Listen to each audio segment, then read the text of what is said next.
27 मार्च को प्रिया राजवंश की चेतन आनंद के बंगले में ही गला घोंटकर हत्या कर दी गई थी और उन्हें गए हुए इस समय देखिए 23 साल से ऊपर का भी वक्त हो गया है, लेकिन अभी भी उनके सिर्फ 2 हत्यारों को सजा हुई है, बाकी 2 अभी ऐसे ही घूम रहे हैं। तो दोस्तों चलिए आज बात करते हैं प्रिया राजवंश की। प्रिया राजवंश का जो किस्सा हम आपको सुनाने जा रहे हैं ये बहुत ही दुखद है और इस हीरोइन के बारे में बस इतना ही कह सकते हैं कि इनके साथ जो भी हुआ अच्छा नहीं हुआ।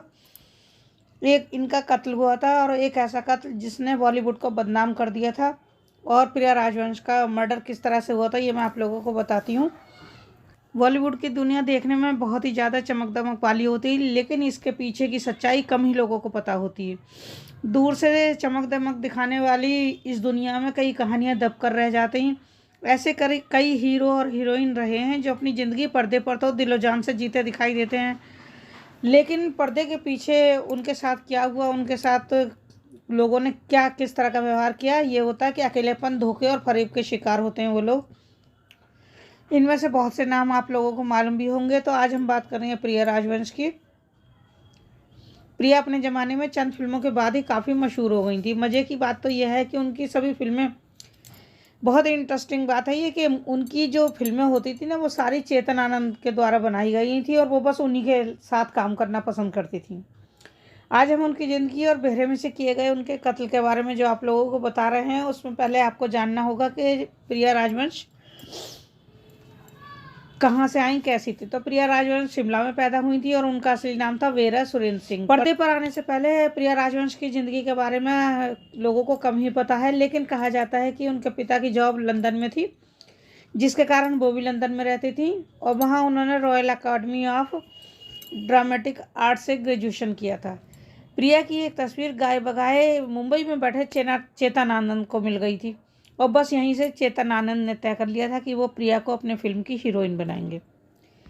प्रिया को बस यूं ही एक तस्वीर के कारण अपनी पहली फिल्म में रोल मिल गया।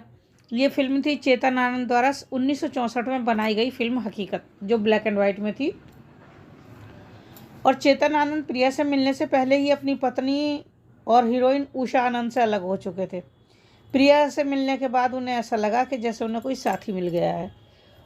प्रिया के साथ उन्होंने 6 फिल्में और बनाई और प्रिया को किसी और डायरेक्टर के साथ काम नहीं करने दिया। चेतन आनंद ही वो इंसान थे जिन्होंने प्रिया को बनाया था। प्रिया की दूसरी रंगीन फिल्म थी हीर रांझा, जिसमें उनके साथ राजकुमार भी थे। प्रिया को इस फिल्म के लिए काफ़ी ज़्यादा तारीफ मिली थी। प्रिया ने इस फिल्म के बाद कई फिल्मों में काम किया, जिनमें से साहब बहादुर, कुदरत, हंसते जैक, हिंदुस्तान की कसम, हाथों की लकीरें ये फिल्में शामिल हैं। तो हम बात करते हैं देखिए प्रिया की। तो प्रिया के रिश्ते को लेकर लोग तरह तरह की बात करते थे, लेकिन उन्हें हमेशा ही चेतन आनंद के पार्टनर के तौर पर ही जाना जाता था। प्रिया को चेतन आनंद का कंपेनिंग और सच्चा साथी ही कहा जा सकता है। अब मैं बताती हूँ आपको, प्रिया राजवंश की मौत चेतन आनंद के बंगले पर हुई थी। कैसे हुई थी उनकी मौत ये बताती हूँ। तो प्रिया का अपना एक फ्लैट था, लेकिन उन्हें चेतन का जो घर था उसी में वक्त बिताना पसंद था, तो वो उसी में रह रही थी। चेतन आनंद की मौत 1997 में हो चुकी थी और उन्होंने अपनी बसियत, अपनी प्रॉपर्टी जो थी मुंबई के जुहू वाले बंगले के 3 राइट्स 3 हिस्सों में बांट दिए थे, अपने दोनों बेटे केतन और विवेक, और तीसरा हिस्सा था प्रिया का। और इस मामले में देखिए देवानंद और किसी का कोई रोल नहीं था, वो सब बहुत दूर थे। 27 मार्च को प्रिया की केतन आनंद के बंगले में ही मौत हो गई थी, जिसे शुरुआत में लोगों ने ना सुसाइड और अल्कोहल की अधिक मात्रा का सेवन समझा था, लेकिन पोस्टमार्टम की जब रिपोर्ट आई तो उसमें ही साबित हुआ कि प्रिया की गला दबाकर हत्या की गई है।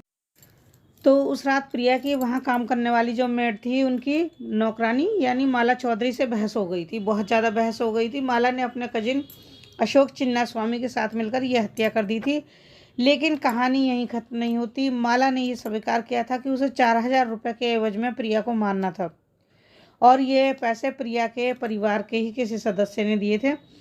माला और विवेकानंद के रिश्तों को लेकर भी कई खुलासे हुए हैं, लेकिन विवेकानंद ने इन रिश्तों को नकार दिया है। उसने कभी हानि की माला से अपने रिश्तों की। प्रिया की डेड बॉडी को देखने के बाद डॉक्टर, जो उनका फैमिली डॉक्टर थे, वो आए थे और उन्होंने भी कहा था कि ये नेचुरल डेथ है। प्रिया के बाद कई लोगों के नाम सामने आए और तत्कालीन रिपोर्ट्स के अनुसार ये बात बड़ा चढ़ाकर सामने आई कि प्रिया की फाइनेंशियल हालत सही नहीं थी और वो इस बंगले को बेचना चाहती थी। अब इस वजह से ना उनके और केतन और विवेक के बीच बहस होती थी। वो लोग नहीं चाहते थे कि ये बंगला बिके या प्रिया को कुछ हिस्सा मिले।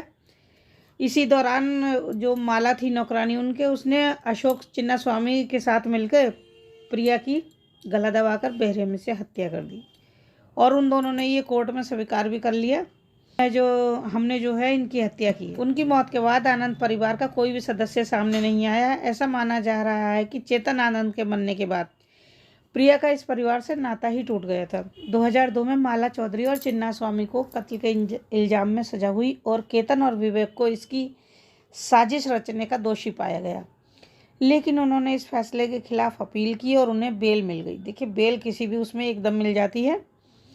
तो 2011 में एक बार फिर इस मामले में अपील की गई कि उनके दोषी होने के फैसले पर दोबारा गौर किया जाए, लेकिन अभी तक इसका फैसला नहीं आया है। प्रिया राजवंश को गए अब 22 साल हो गए हैं, लेकिन उनके कत्ल को लेकर गुत्थियां अभी भी नहीं सुलझ पाई हैं। तो ये थी प्रिया राजवंश की कहानी।